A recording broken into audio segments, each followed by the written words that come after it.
যারা ঈমানহীন অবস্থায় মারা যায় আল্লাহ তাদেরকে ক্ষমা করবেন না। নাউজুবিল্লাহ। যারা ঈমান এনেছিল কিন্তু ঈমান আবার হারিয়ে মরেছে, তাদের ঈমান আনার কোনো দাম নাই।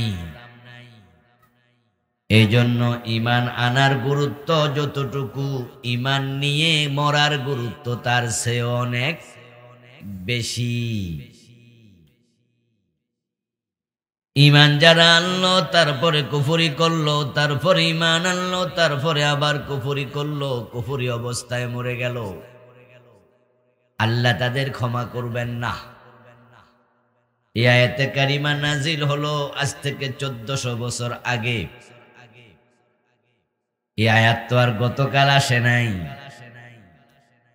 নাজিল হয়েছিল সাহাবায়ে কেরামের যুগে, আমাদের যুগে নয়।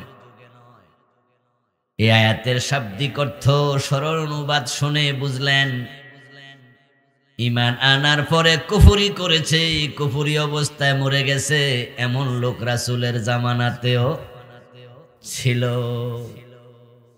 কারণ আয়াত তো আর আমাদের এই জমানায় নাজিল হয়নি। এই মেসেজ দিয়ে বোঝা যায়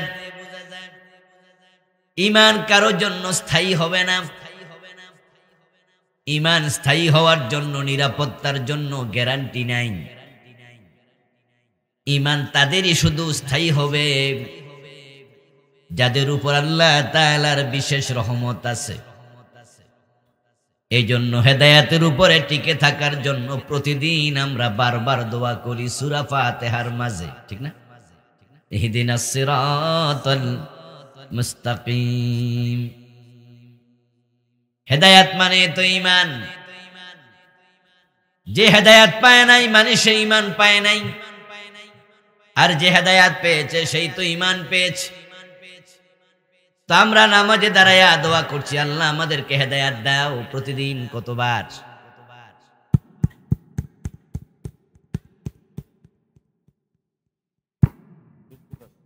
প্রতিদিন 5 ওয়াক্ত নামাজে ফরজ আছে 17 রাকাত। কয় রাকাত? এমন কোন রাকাত আছে নাকি যেখানে সূরা ফাতিহা মাফ?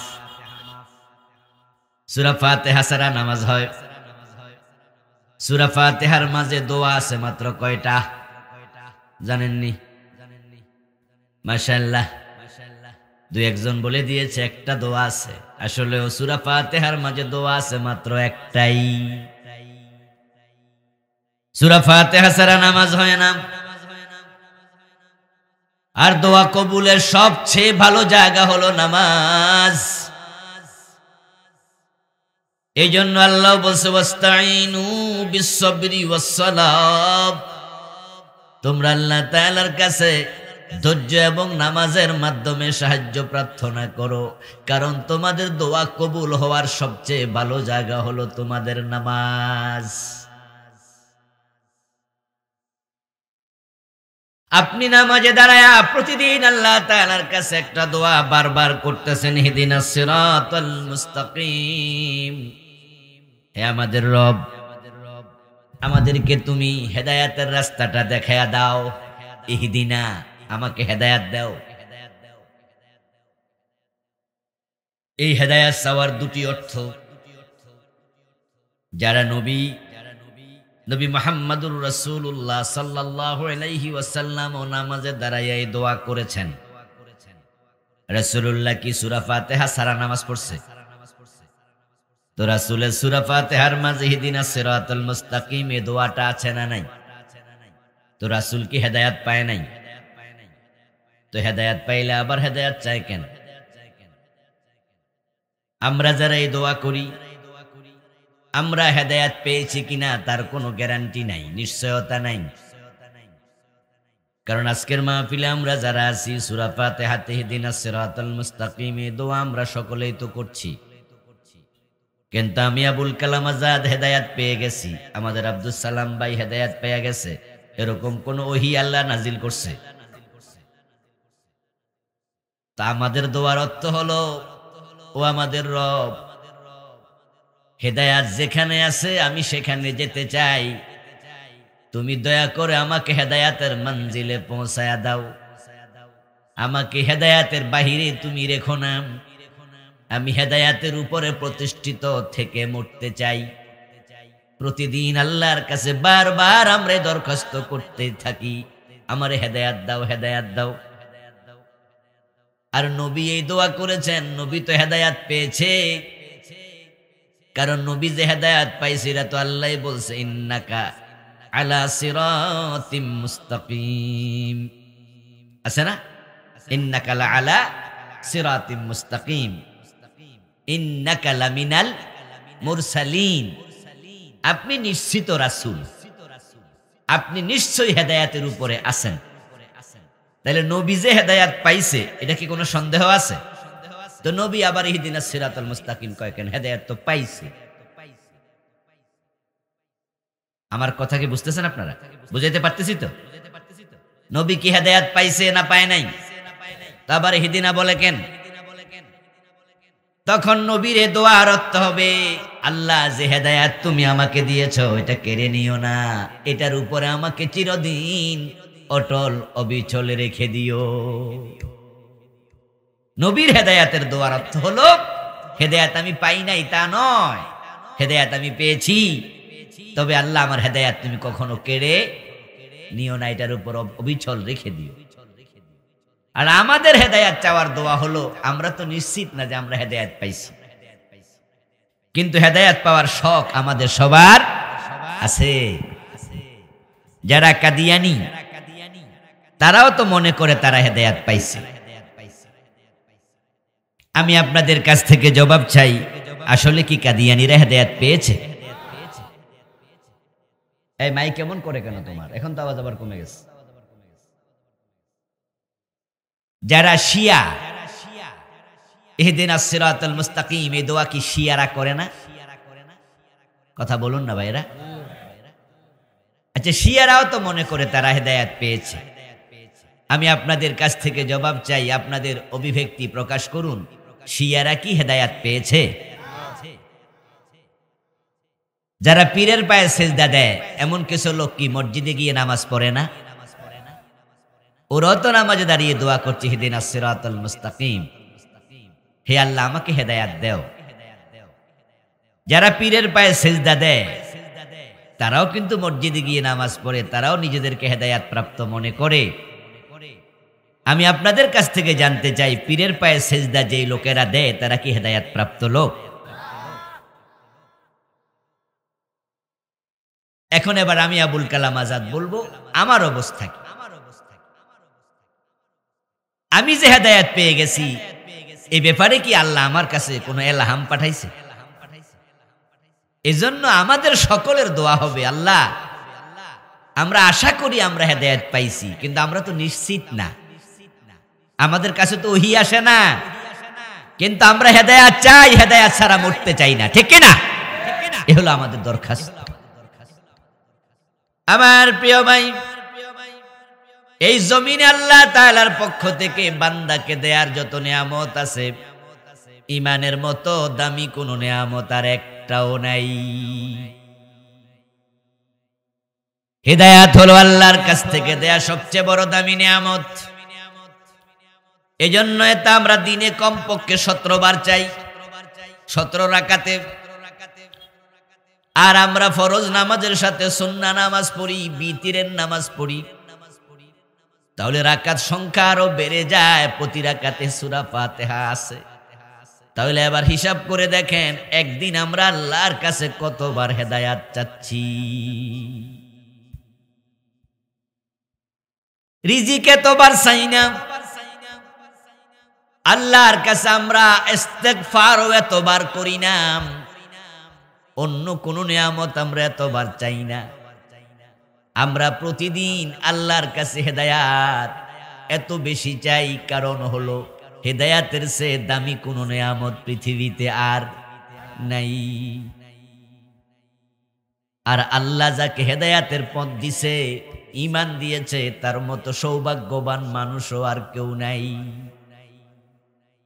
যার 1000 কোটি টাকা আছে, বিঘা বিঘা জমিন আছে, কিন্তু সে হেদায়াত পায় নাই। ওই লোকটা সৌভাগ্যবান না হতভাগ্য? এজন্য আমরা হেদায়াত আল্লাহর কাছে চাই। আর হেদায়াত এমন দামি জিনিস, ঈমান এত দামি নিয়ামত, এটা টাকা হলা হলে বাজার থেকে কেনা যায় না, ক্ষমতা থাকলে এটা অর্জন করা যায় না, বরং এটা আল্লাহর পক্ষ থেকে দেয়া হাদিয়া, দেয়া উপহার। আল্লাহ এটা সবাইকে দেয় না।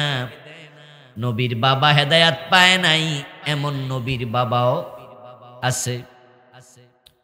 নবীর ছেলে হেদায়াত পায় নাই, এমন ঘটনাও আছে। নবীর স্ত্রী হেদায়াত পায় নাই, এমন নবীর বউ আছে। নবীর চাচা হেদায়াত পায় নাই, এমন ঘটনাও আছে।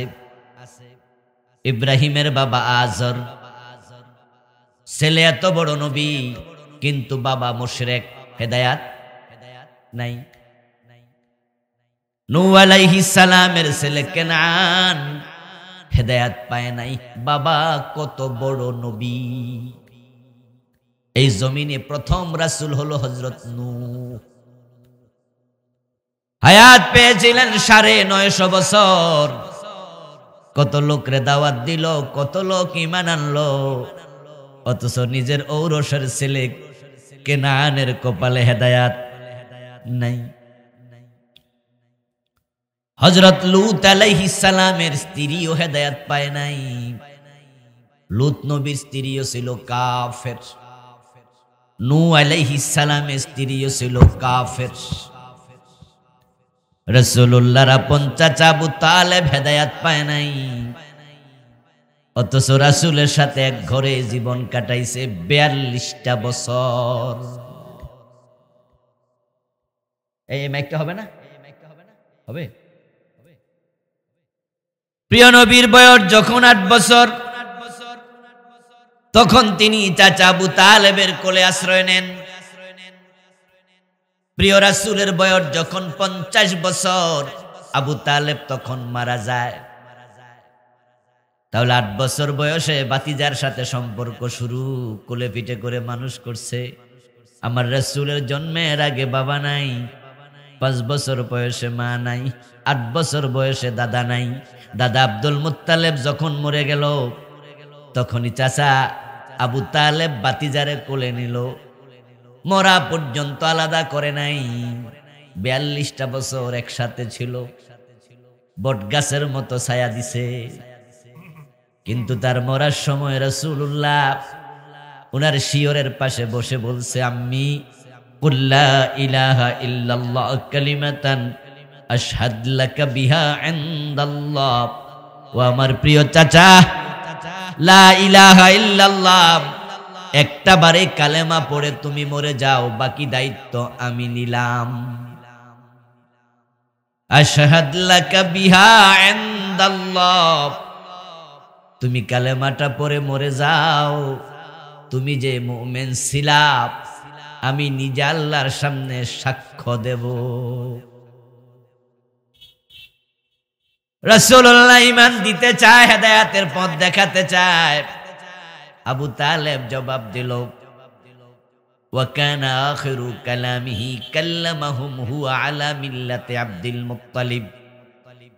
আবু তালেবের শেষ কথা ছিল, ভাতিজা তোমার ধর্ম নিলাম না, আমার বাবার ধর্মের উপরে আমি মরে গেলাম। নাউযুবিল্লাহ। হিদায়াত কত দামি জিনিস বুঝেন। চাচাকে দিতে চায়, চাচা নেয় না। আবার হাফসার বেলাল এই কালেমা নিল, গলায় রশি লাগাইয়া টানে, বেলাল কালেমা ছাড়ে না। একজনকে ঈমান দিতে চায়, একজন নেয় না। আরেকজনের গলায় রশি লাগাইয়া টানে, উনি ঈমান ছাড়ে না। কারণ হেদায়াত আল্লাহ শুধু তাকে দেয় যাকে তিনি পছন্দ করেন, যাকে তিনি ভালোবাসেন। এই জন্য আপনারা যারা ঈমান পেয়েছেন, আপনি সৌভাগ্যবান মানুষ। আল্লাহ আপনাকে ভালোবাসেন, তাই তিনি আপনার কলবে ঈমান দিছে। কোরআনে আল্লাহ তাআলা বলেছেন মান ইউরিদিল্লাহু আন ইয়াহদিয়াহু ইয়াশরাহ সাদরাহু লিল ইসলাম। আল্লাহ যাকে চান, যাকে তিনি মহব্বত করেন, তার কলবটাকে তিনি হেদায়েতের জন্য খুলে দেন। বেলালের আল্লাহ খুলে দিছে। ওয়ামান ইউরিদ আন ইউদিল্লাহু ইয়াজআল সাদরাহু দাইয়াকান হারাজা কান্নামা ইয়াসআদু ফিস সামা। অন্য আয়াতে আল্লাহ তাআলা বলেন, আর আল্লাহ যাকে হেদায়েত দিতে চান না, তার অন্তরটাকে সংকুচিত করে দেন। তখন নবী চেষ্টা করেও লাভ নাই, তার কলবে আর ঈমানের নূর ডুববে না, সে হেদায়েত পাবে না। আবু তালেব যখন ঈমান নিল না, মরে গেল। আল্লাহর হাবিব তো দেখেছেন চাচা মুশরিক অবস্থায় মরল। এখন যে মুশরিক, তার জন্য জান্নাত হারাম। অথচ আমি নবী মুহাম্মদ সাল্লাল্লাহু আলাইহি ওয়াসাল্লাম কত উম্মতকে সুপারিশ করে করে জান্নাতে নেব, কিন্তু আমার চাচার জন্য সুপারিশ করার অনুমতিটাও আল্লাহ দেবেন না। কারণ যে মুশরিক, তার জন্য কোনো সুপারিশকারী নাই। ওয়া মালিজ জালিমিনা মিন আনসার। আরে চাচাটা 42টা বছর আমাকে এত ভালোবাসা দিল, আর আজকে চিরস্থায়ী জাহান্নামী হয়ে চলে গেল। তাই প্রিয় নবীজি বাচ্চা মানুষের মতো কাঁদতে শুরু করলেন, ফোঁপায়া ফোঁপায়া। বড় মানুষের কান্দন আর বাচ্চা মানুষের কাদার মাঝে পার্থক্য আছে। আপনার যদি মোবাইল হারায়া যায়, আপনি কি হাউমাউ করে কাঁদবেন? কথা কইন। আমার মোবাইল হারাইলে আমি কাঁদবো, কিন্তু যদি পিসি বাচ্চা খেলনা হারায়, হে তাই কান্দা শুরু করে, ঠিক না? হে খেলনা হারাইলে হাউমাউ করে কান্দে। মা বাবা বুঝতে, আবার বাবা আইনা দিমু, তারপরও থামতে 5 মিনিট লাগে, এ ফুফাইতে থাকে। কারণ তার ইমোশন বেশি। ছোট মানুষ। আমার রাসূলের বয়স 50, তখন তার নবুয়তের বয়সই 10 বছর। চাচার শিরকের উপরে মৃত্যু দেখে রাসূলুল্লাহ ফোঁপায়া ফোঁপায়া কাঁদতে শুরু করলো। সেদিন ইমোশন ধরে রাখতে পারেন নাই, আবেগ সেদিন ধরে রাখতে পারেন নাই। আমার আল্লাহ তাআলা তখন রাসূলকে সান্ত্বনা দিয়া কোরআনের আয়াত নাজিল করলো, লাআল্লাকা বাখিউন নাফসাকা লা ইয়াকুনু মুমিনিন। ও প্রিয় নবী, মানুষ ঈমান আনবে না, তাই আপনি কেঁদে কেঁদে নিজেকে কষ্ট দেওয়ার কোনো প্রয়োজন নাই। ইন্নাকা লা তাহদি মান আহাবাবতা ওয়ালাকিন্নাল্লাহা ইয়াহদি মান ইয়াশা। হেদায়েত তো আপনার হাতে নাই, চেষ্টা করেছেন, হেদায়েত আমি আল্লাহর হাতে। আপনি যাকে চান হেদায়েত দিতে পারবেন না, হেদায়েত দেওয়ার মালিক কে? ওয়ালাকিন্নাল্লাহা ইয়াহদি মান ইয়াশা। আমার ভাইয়েরা ইতিমধ্যে মাঠ ফিল আপ হয়ে গেছে, আলহামদুলিল্লাহ। কি আলহামদুলিল্লাহ কইতেন না নাকি? তাহলে মাঠ যেহেতু ফিল আপ হয়ে গেছে, যারা এখন আসতেছে হেরা কই যাব বলেন তো?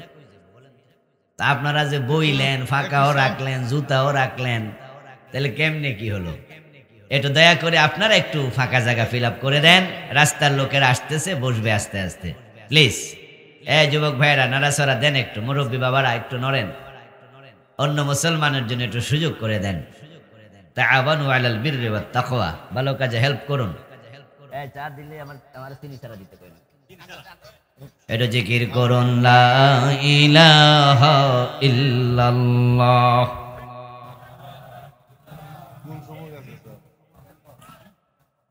লা ইলাহা ইল্লাল্লাহ,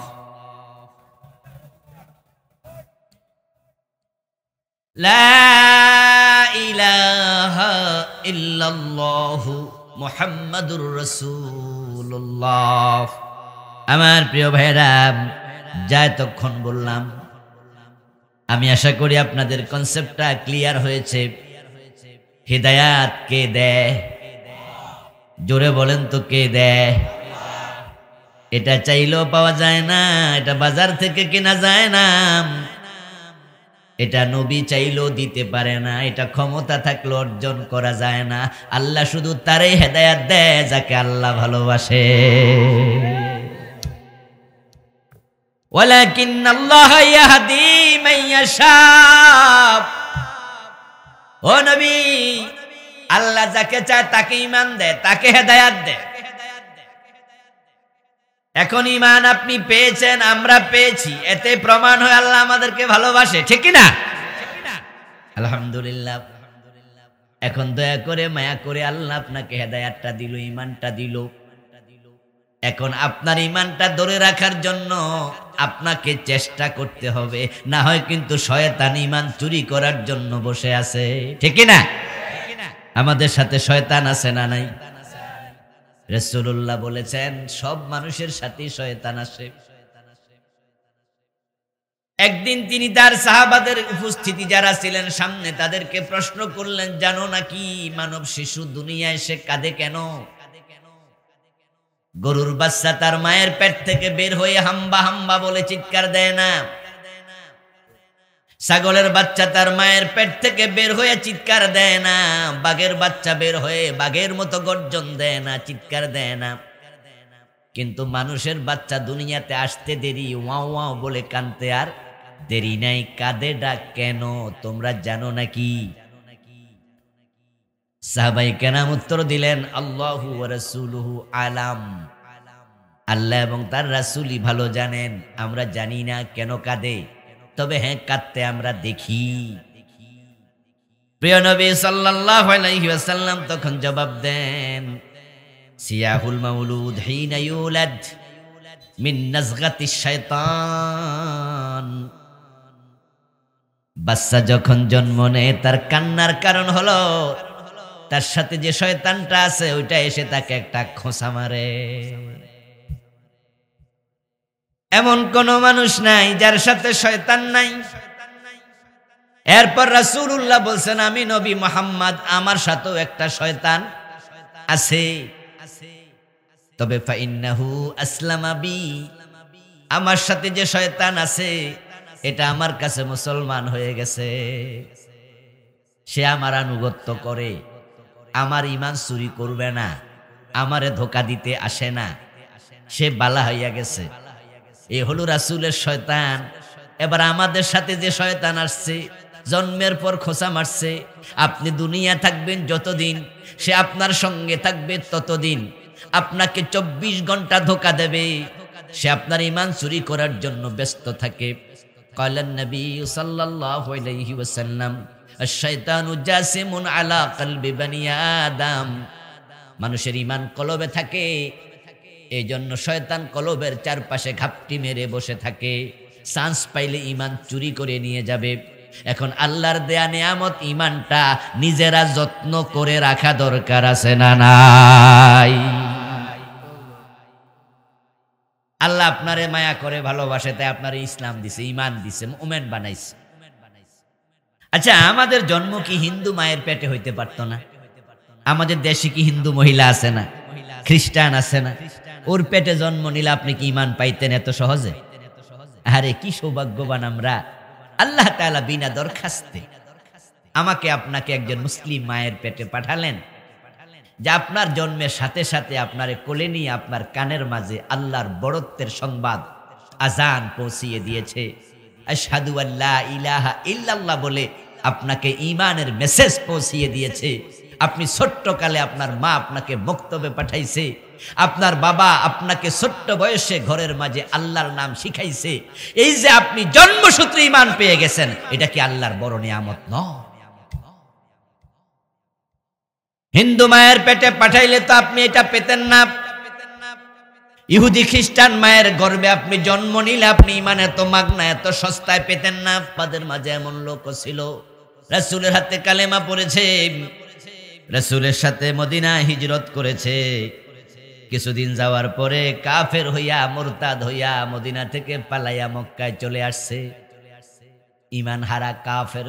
ইন্নাল্লাযীনা আমানু সুম্মা কাফারু। আমাদের কারো ঈমান একবারে গ্যারান্টিওয়ালা নয় যে মরা পর্যন্ত থাকবে, এটা নয়। মাঝখানে ঈমান হারাইয়াও যেতে পারে। আর যদি আপনার ঈমান হারাইয়া যায় আর ঈমান হারা অবস্থা মারা যান, জান্নাত হয়ে যাবে হারাম, জীবনে কোনোদিন জান্নাত পাবেন না। এখন জান্নাত যদি পেতে চাই ঈমানটা শক্ত করে ধরে রাখা দরকার আছে না নাই? ঈমান কিভাবে যাবে, ঈমান মানুষ কিভাবে হারাবে, এ বিষয়ে একটু পরে বলছি। قال النبي صلى الله عليه وسلم تكون بين الساعة فتن كقطع الليل المظلم يصبح فيها الرجل مؤمنا فيمسي كافرا। প্রিয় নবী সাল্লাল্লাহু আলাইহি ওয়াসাল্লাম বলতেছেন, কিয়ামতের আগে तमाम দুনিয়ার চারদিক থেকে ফিতনা বের হবে। সূর্য ডোবার পরে যেমন চারিদিক থেকে আধার ধেয়ে আসে, অন্ধকার হয়ে যায় দুনিয়া, কিয়ামতের আগে দুনিয়ার চারিদিক থেকে ফিতনা বের হবে। ওই ফিতনার যোগে মানুষগুলো সকাল বেলায় মুমিন থাকবে, সন্ধ্যা বেলায় কাফের হবে, সন্ধ্যা বেলায় মুমিন থাকবে, সকাল বেলায় কাফের হবে। মানুষ দলে দলে ঈমান হারাবে। ঈমান হারাতে হারাতে অবস্থা এমন হবে, টুপিওয়ালা থাকবে, দাড়িওয়ালা, পায়জামা পাঞ্জাবিওয়ালা, পাগড়িওয়ালা থাকবে, কিন্তু ঈমানওয়ালা পাওয়া যাবে না, দুষ্কর হবে। قال النبي صلى الله عليه وسلم يأتي على الناس زمان يجتمعون في المساجد ليس فيهم مؤمن। এমন এক জামান আসবে যে জামানার মানুষগুলো সব মসজিদে একত্রিত হবে, নামাজ পড়বে, কিন্তু ইমাম মুয়াজ্জিন মুসল্লি একটারও ঈমান থাকবে না, তারা ঈমান হারাইয়া ফেলবে।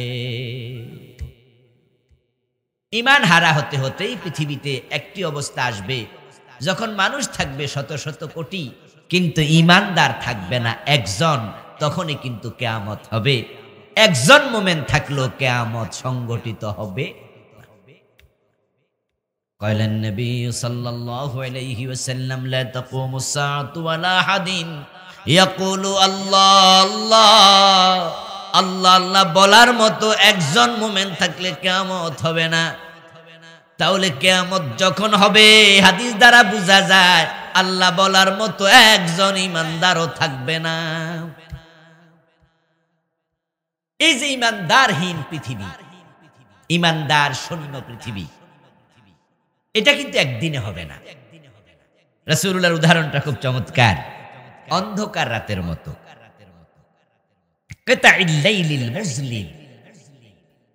যখন চাঁদ সূর্য ডুবে যায়, ডুবে যাওয়ার কি 5 মিনিট পরে হঠাৎ করে তামাম দুনিয়া অন্ধকার হয়ে যায়?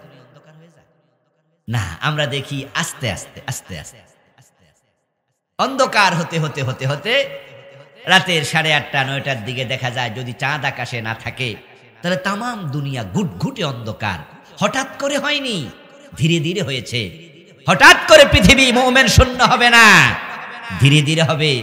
এক একজন ইসলামওয়ালা, ঈমানওয়ালা, হেদায়াতওয়ালা এক এক জায়গায় ধাক্কা খাইয়া ঈমান হারাইয়া কাফের হবে, অথচ সে জানবেই না সে যে কাফের, কারণ ঈমানের ইলম থাকবে না। ঈমান নিয়ে চর্চা কমে যাবে। ঠিক আজকে সেটাই হচ্ছে, আজকে সেটাই হচ্ছে। প্রিয় নবীজির এই ভবিষ্যৎবাণী বাস্তবায়িত হয়ে যাচ্ছে। আহারে, রাসূলুল্লাহ সাহাবী বলছে, কুন্না মা'আন নবী সাল্লাল্লাহু আলাইহি ওয়াসাল্লাম নাহনু ফিতিয়ানুন হাযাবিরা فتعلمنا الإيمان قبل أن نتعلم القرآن ثم تعلمنا القرآن فازددنا به إيمانا। রাসূলুল্লাহ সাহাবী বলেন, আমরা একদল যুবক বিশ্বনবীর সাথে ছিলাম, আমরা রাসূলের কাছে ঈমান শিখতাম, ঈমান শিখে তারপরে কোরআন শিখতাম, ঈমান শিখার পরে কোরআন শিখতাম, আর কোরআন শিখার কারণে আমাদের ঈমান বেড়ে গেছে। তাআল্লামনাল ঈমান ক্বাবলা আন নাতাআল্লামাল কুরআন সুম্মা তাআল্লামনাল কুরআনা ফাজদাদনা বিহি ঈমানা। সাহাবী বলছে আমরা রাসূল থেকে ঈমান শিখতাম। আচ্ছা আপনারা কয়জন ঈমান শিখেছেন? আপনি তো ঈমান আনছেন, মক্তবে লা ইলাহা ইল্লাল্লাহ পড়ছেন। আরে লা ইলাহা ইল্লাল্লাহ পড়লে মুমিন হওয়া যায়, কে বলেছে আপনাকে? মুমিন হওয়ার জন্যই কালেমা পড়া লাগে, কিন্তু এই কালেমা যে পড়বে সেই মুমিন, এটা মিথ্যা, এটা সঠিক নয়।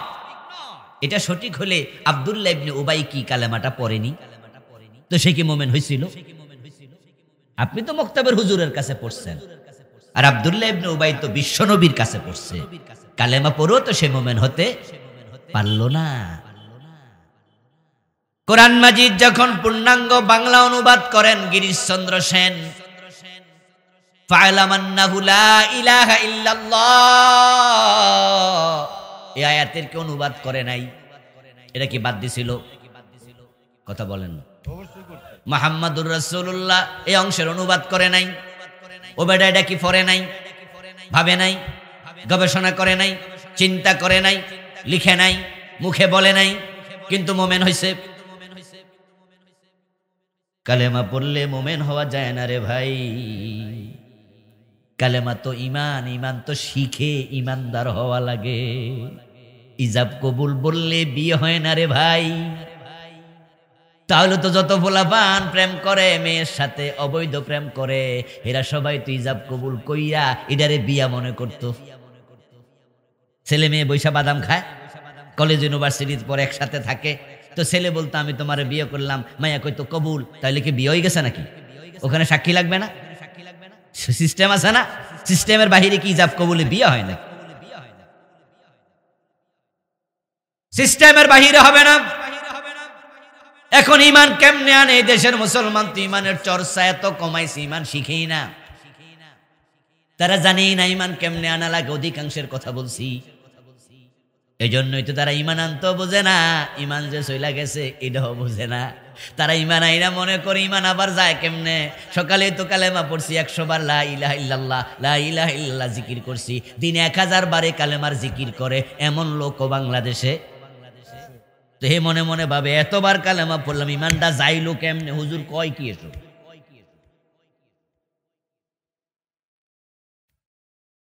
আমার ভাইরা, ইসলামের খুঁটি হলো 5টা, তার মাঝে দ্বিতীয় খুঁটির নাম সালাত, নামাজ। এবার আপনাদের কাছে একটু জানতে চাই, বলুন তো আপনি নামাজে দাঁড়াইলেন, কথা ঠিক, নামাজ শুরু করলেন, কথা ঠিক, কিন্তু নামাজের ভিতরে কিছু কাজ আছে যে কাজ করলে নামাজ ভেঙে যায়। নামাজ ভঙ্গের কিছু কারণ আছে না নাই? যে ওযু করে মসজিদে গেছেন, ওই ওযু ভঙ্গের কারণ আছে না নাই? আপনি রোজা রাখছেন, সকালবেলা সেহরি খাইছেন, সব ঠিক আছে, নিয়ত করছেন, কিন্তু দিনের বেলা এমন কিছু কাম করছেন রোজা ভেঙে গেল, এমন কিছু কারণ আছে না নাই? তো নামাজ ভাঙ্গার কারণ আছে, ওযু ভাঙ্গার কারণ আছে, রোজা ভাঙ্গার কারণ আছে, ঈমান ভাঙ্গার বুঝি কোনো কারণ টারণ নাই? তো তাহলে যে আয়াত পড়ছি, ইন্নাল্লাযীনা আমানু সুম্মা কাফারু সুম্মা আমানু সুম্মা কাফারু, ওই আয়াতের অর্থ কি হবে? সকালবেলা মোমেন, সন্ধ্যাবেলা কাফের, হাদিসের অর্থ কি হবে? এতে বোঝা যায় ঈমান ভঙ্গেরও কিছু কারণ আছে। এখন ঈমান ভঙ্গের কারণ কয়জন মুসলমানে শিখছে? ঈমান কেমনে আনে হেডাও শিখে নাই, ঈমান যে ভাঙ্গা গেছে হেডাও জানে না, এমনি ঠিকঠাক মরে যেতেছে। আল্লাহ বাইরে সোজা বানাইলেন, ফেরেশতা রেডি, জাহান্নামের বড় বড় মুগুর লইয়া রেডি। এজন্যই তো কোরআনের প্রথম আয়াতটা ছিল ইকরা বিসমি রাব্বিকাল্লাযী খালাক। ইকরা শব্দের অর্থ কি? এই বলেন। ও আজকে একটু শক্ত হয়ে যেতেছে নাকি? আচ্ছা নরম করে দেবনি শেষ দিকে ইনশাআল্লাহ। ইকরা শব্দের অর্থ কি? তো পড়েন নাই কেন? পড়লে তো জানতেন। শোনায় তো খুব এক্সপার্ট, এই যে বসে আছে দিনে দুপুরে কামকাজ রেখে এসে বসে গেছে, মাঠ ভইরা গেছে, রাতের বেলা আবার শুরু করলো তো আর যাইতে চায় না। 11:30 12টা বাজে দেখো হুজুর আরো একটু কইরা যা। আলহামদুলিল্লাহ, শোনাও ভালো, তবে বলুন তো শোনার গুরুত্ব বেশি না পড়ার গুরুত্ব বেশি? তো শুনতে তো চাইলেন, পড়তে চান কয়জনে? এই যে আজকের মাহফিলে সবাই শ্রোতা, কিন্তু বলুন তো সবাই কি কোরআন পড়তে পারে? তো শুনে সবাই পড়ে না, সবাই ঘটনাটা কি? অথচ আল্লাহ তো প্রথমে বলছে ইকরা। হিন্দুর ঘরে জন্ম নিয়ে হিন্দু থাকা যায়, তাদের ধর্মীয় কিতাব পড়া লাগে না, বেদ গীতা মহাভারত রামায়ণ উপনিষদ পড়তে হবে না। হিন্দু হিন্দু পরিচয় দাও, হিন্দু। গীতা পারো? কই না, পারো দূরের কথা, গীতা তো ধরাই নিষেধ। হিন্দু ধর্মে 4 নম্বর বংশ, 4 নম্বর একটি গোত্র আছে যাদেরকে বলা হয় নমশূদ্র।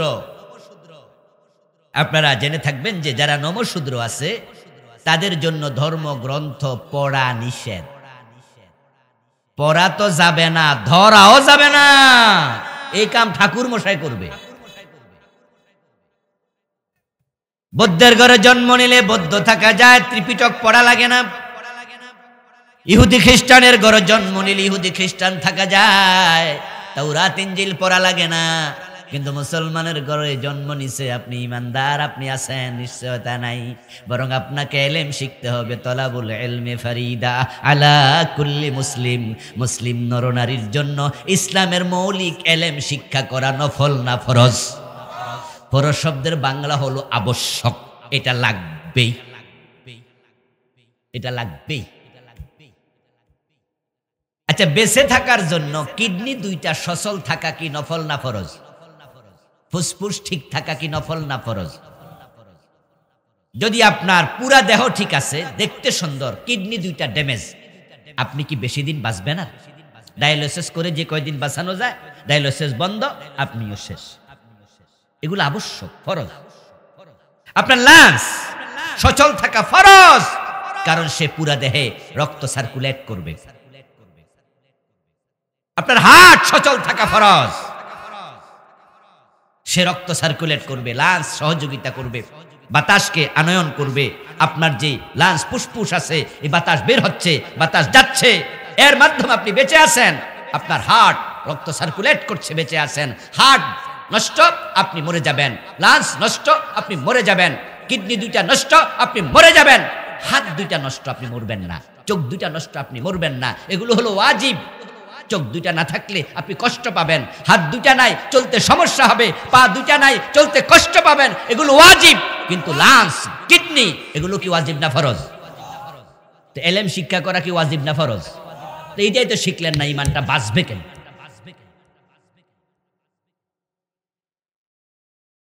আরে নিজেরা কাদিয়ানীরাও মুসলমান মনে করে, শিয়ারাও মনে করে, বন্ড পীরের পায়ে সেজদা দেহে নিজেরা মুসলমানই মনে করে। মুসলমান মনে করলে কি মুসলমান থাকা যায়? আপনিও নিজেকে মনে করেন, মনে করলে কি আসে যায়? আর সেজন্য আপনারা নিজেরা দায়ী, নিজেরা যে জানলেন না কোন কোন কারণে ঈমান নষ্ট হয়ে যায়, আজকে আমি বলবো। এটাই তো আলোচ্য বিষয়। আলহামদুলিল্লাহ, এ নিয়ে আমি বছর 2 আগে বইও লিখেছি, এ বইটাও আছে, আজকে পাবেন। নাম দিয়েছি ঈমান, কুফর ও নিফাক। 10 কারণে ঈমান ভেঙে যায়, এর মাঝে আমি লিখেছি।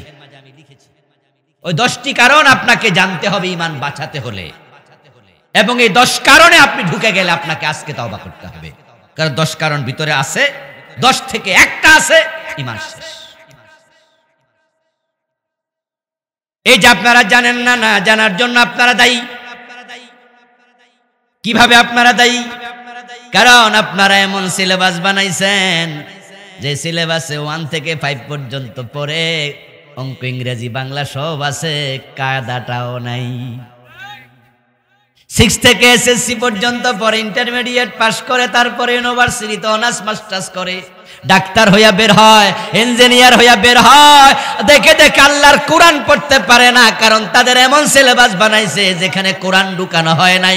অথচ 92% মুসলমান, 52 বছর বাংলাদেশ হিন্দু বৌদ্ধরা চালায় না, এই মুসলমান নেতারাই সিলেবাস আল্লাহর কোরআন ঢুকায় না।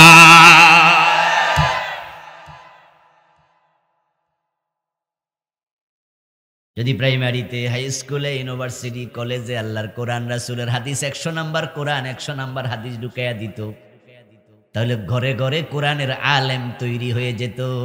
আর কোরআন হাদিস পড়লে আপনি বুঝতেন কোন কারণে ঈমান যায়, কোন কারণ করা যাবে না। আপনার এলেম আপনার ঈমানকে পাহারা দিত। এখন সিলেবাস বানাইছে আমাদের নেতারা, শিক্ষা কারিকুলাম বানায়। প্রতি বছর দেখবেন যে 5 বছর পরে পরে, 2 বছর 3 বছর পরে পরে কারিকুলাম চেঞ্জ হয়। আমরা যখন ছাত্র ছিলাম তখন কিন্তু আমরা কম্পিউটার সায়েন্স পাইনি। আমাদের সময় কম্পিউটার সায়েন্স নামে কোনো সাবজেক্ট ছিল না, শারীরিক শিক্ষা নামে কোনো সাবজেক্ট ছিল না। নতুন নতুন অনেক সাবজেক্ট ঢুকতেছে। এই যে আমরা যখন ছাত্র ছিলাম তখন আমরা ব্যাঙের লাভ কেমনে দেয় এটা আমরা পাই নাই, কিন্তু ইদানিং ব্যাঙের লাভও শিখায়, ঠিক না? শিক্ষকরা ডাইকে নিয়ে ব্যাঙের মতো লাভ দেয়। কিভাবে হাঁস ডাকে ফ্যাক ফ্যাক ফ্যাক ফ্যাক ফ্যাক ফ্যাক, কারিকুলামে ঢুকাইছে। আস্তাগফিরুল্লাহ। শিক্ষার সাথে ব্যক্তিত্বের সম্পর্ক অত্যন্ত নিগুড়। শিক্ষকরা হয় পার্সোনালিটি সম্পন্ন, ব্যক্তিত্ব সম্পন্ন। এই জন্য আমরা যখন ছাত্র ছিলাম ছোটবেলায়, আমরা যদি সাইকেল চালায় রাস্তা দিয়ে যেতাম আর দেখতাম যে আমাদের স্যার আসতেছে, আমরা 20 হাত দূর থেকে নেমে যেতাম। কি মনে পড়ে না? সাইকেল দেখলে, স্যারের দেখলে আমরা সাইকেলতে নেমে যেতাম। স্যারে মাইন্ড করবো যে স্যারের পাশ দিয়া আমি সাইকেল চালাইয়া চলে গেছি। পার্সোনালিটি, ব্যক্তিত্ব, আদব। আর এখন টিচারদেরকে নিয়ে ব্যাঙের লাভ শিখাচ্ছে, এগুলোর ব্যক্তিত্ব থাকবে? হাঁস কেমনে ফেফে করে শিখাচ্ছে। আরে কপাল পরা মুসলমান, এমন নেতা তোমরা বানাইছো, এমন লোকদের হাতে দেশটা তুলে দিয়েছো যারা সিলেবাসে কোরআন ঢুকায় না, ব্যাঙের লাভ ঢুকায় দেয়।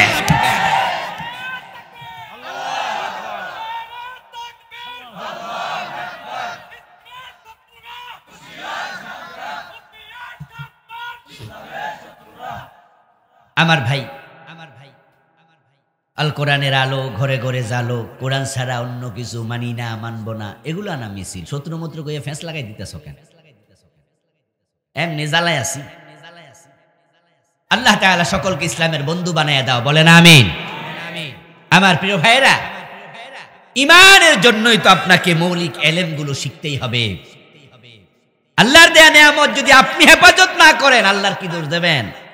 বিসিএস ক্যাডার হওয়ার জন্য কত লোক দরখাস্ত করে, সবাই কি বিসিএস এ টিকে? প্রথমে ধরেন 2 লাখ লোকে দরখাস্ত করলো, সরকার এবার 2000 নেবে। ওই 2 লাখ থেকে প্রিলিমিনারি টেস্টে বাদ দিয়া দেয় ধরেন 1,50,000, রইল আর 50,000, 1.5 লাখ শেষ। ওই প্রিলিমিনারিতে টিকানোর পরে রিটেন পরীক্ষা হবে, 50,000 থেকে আবার 30,000 বাদ, থাকলো আর 20,000। ওই 20,000 কে তো চাকরি দেবে না, দেবে 2,000। এই প্রিলিমিনারির পরে আবার হবে এবার ভাইবা, ওই ভাইবাতে রাখলো 5,000, বাদ পড়ে গেল আবার বাকি 2 লাখ থেকে 1,95,000 আউট। এই 5,000 কে চাকরি দেবে না, কোঠা তো 2,000। তারপরে পুলিশি ভেরিফিকেশন, ইনভেস্টিগেশন হবে, সরকার আপনাকে যাচাই বাছাই করবে। এই 5,000 থেকে দেখে শুনে 2,000 কে সরকার চাকরি দিল, তারা বিসিএস ক্যাডারে জয়েন করলো। একবারে পরিচয় দেয়, সব জায়গায় মোবাইলে টেলিফোনে জানাইয়া দেয়, ফেসবুকে জানাইয়া দেয় যে এততম বিসিএস এ আমি অমুক ক্যাডার পাইছি। আহারে বাবা খুশি, মা খুশি, আত্মীয় স্বজন খুশি, বিসিএস ক্যাডারে চাকরি পেয়েছে। সরকার তাকে মাস শেষে বেতন দিল সর্বসাকুল্যে প্রায় 50,000 টাকা। সে সরকারি চাকরি পাইয়া 50,000 টাকা মাসে ইনকাম করলো, ব্যাংক থেকে স্যালারি তুলে পকেটে নিল। পকেটে নেয়ার পরে এটা আবার কোনো পকেট মার নিয়ে যায় কিনা, এজন্য সরকার তার সাথে একজন করে পুলিশও দেবে, ঠিক না? কথা কিন্তু বুঝে শুনে জবাব দিয়ে, কি পুলিশ দিব? মাশাআল্লাহ, বুঝছে, বোঝা গেল। কারণ হুজুর যেহেতু কইছে হ্যাঁ কইয়া দিই, তাহলে বোঝা গেল বুঝলাম না। আচ্ছা, সরকার আপনারে চাকরি দিছে, সরকার আপনারে বেতন দিছে, সরকার বুঝি আপনার পকেটের টাকাও পাহারা দিব, সরকারের খাইয়ার কাম নাই বুঝি। আপনি সৌভাগ্যবান মানুষ, বিসিএস ক্যাডারে চাকরি পেয়ে গেছেন, সরকার আপনার উপর নেক নজর দিছে, আপনি সম্মানী, আপনি পয়সা পান, বেতন। কিন্তু আপনি ব্যাককলের মতো আপনার এই পকেটে টাকা লইয়া বাজারে যাবেন, পকেট মারি নিব, দোষটা কি সরকারের? এবার আপনার 50,000 টাকা বেতন, কেমনে এটারে পাহারা দেয়া লাগে, কেমনে টাকাটা কোথায় রাখলে পকেট মার পাবে না, সুদ ডাকাইতে নেবে না, ওই বিষয়ে আপনাকে দায়িত্ব নিতে হবে। আকাশের মালিক, তামাম দুনিয়ার মালিক আপনাকে দয়া করে মায়া করে ঈমান দিছে। এখন ঈমানটা কেমনে শয়তান চুরি করতে না পারে, এ বিষয়ে আপনার পাহারাদারি দরকার আছে না নাই? আল্লাহর দেয়া নেয়ামত ঈমান আপনি হারায়া হাসরের ময়দানে আল্লাহর কাছে যাবেন ঈমান হারা অবস্থায়। আর আল্লাহ বলবে, কিরে বেটা, তোর না ঈমান দিছিলাম, ঈমান কই? আর আপনি কইবেন যে আল্লাহ, শয়তানে যে নিছিল আমি টের পাই নাই, আমারে মাফ কইরা দেন। মাফ করবে না বাইরে বুদুইয়া ফেরেশতারে বলবে খুযুহু ফাগুল্লুহু সুম্মাল জাহিমা সাল্লু, ধর বেড়ি পড়া, হ্যান্ডকাপ করে জাহান্নামের মাঝখানে ফেলে দে। অপদার্থ, এত বড় দামি জিনিস দিয়েছি, কদরই বুঝলি না। আর যারা ঈমান নিয়ে মরবে, বড় সৌভাগ্যবান মানুষ, মান ক্বালা লা ইলাহা ইল্লাল্লাহ সুম্মা মাতা আলাইহি দাখালাল জান্নাহ। প্রিয় নবীজি বলেছেন, যে ব্যক্তি ঈমান আনলো, কালেমা পড়লো, তারপরে ইস্তাকামা, কালেমার উপরে সুম্মা ইস্তাকামু, তারা কালেমার উপর অটল অবিচল ছিল, দাখালাল জান্নাহ, ওই ঈমান নিয়ে মরবে, মরতে দেরি, আল্লাহর জান্নাতে ঢুকতে দেরি হবে না। ইন্নাল্লাযীনা ক্বালু রাব্বুনাল্লাহু সুম্মা ইসতাকামু তাতানাজ্জালু আলাইহিমুল মালায়েকা, নিশ্চয় যারা বলেছে আল্লাহ আমার রব, এর মানে কালেমা পড়লো, পড়ার পরে কালেমার বিধানের বাহিরে আর চলে নাই, কালেমার দাবি পূর্ণ করলো, ওই ব্যক্তির মৃত্যুর সময় যখন আসবে, আল্লাহ ফেরেশতা নাজিল করে তার কানে কানে মেসেজ দিয়ে দেবে, আল্লাহ তাহজানু আল্লাহ তাখাফু ওয়ালা তাহজানু, আজরাইল রে দেখে তুমি ভয় পেও না। সুবহানাল্লাহ পড়েন। আজরাইলের শব্দটা একটু ভীতিকর, ভাই ফ্যানটা একটু বাড়াই দাও।